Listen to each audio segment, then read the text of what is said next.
hin hi mi hồn a pi a pu câu sông hi dinh dòng lệ xin sông kim a u min no min a la mui đi tin a hin kho va van hin kho a te mui o anom nghe si pa kai a hin hi o anom nghe si o anom nghe si amona kani ki pana kani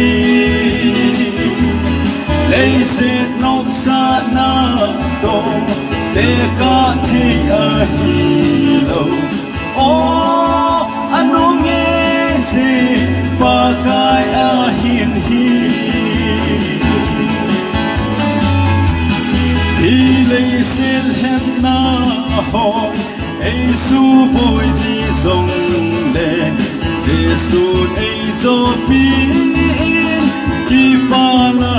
ka sa hi lấy set hem na ho ai su boy ta lo ding o anom nghe si pa kai a hin hi o anom nghe si o anom nghe si amona kanai ki pana kanai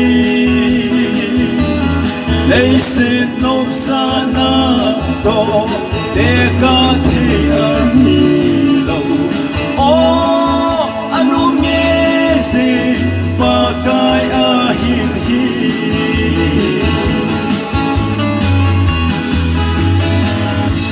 Chào tên à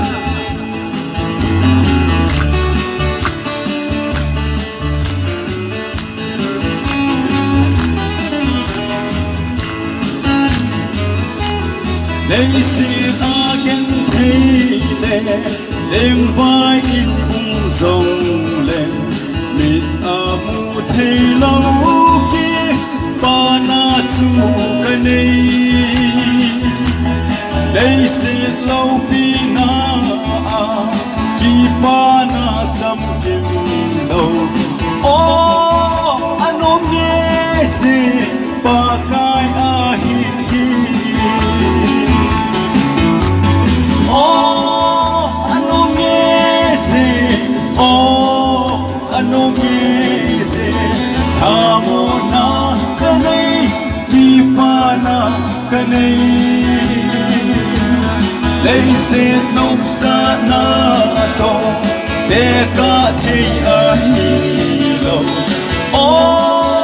anom nghe si pa kai a hin hi o anom nghe si o anom nghe si amona kanai ki pana kanai lấy set nộp sa na to te ka thei a hi lo o anom nghe si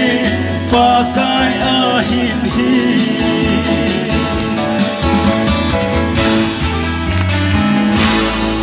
Fatih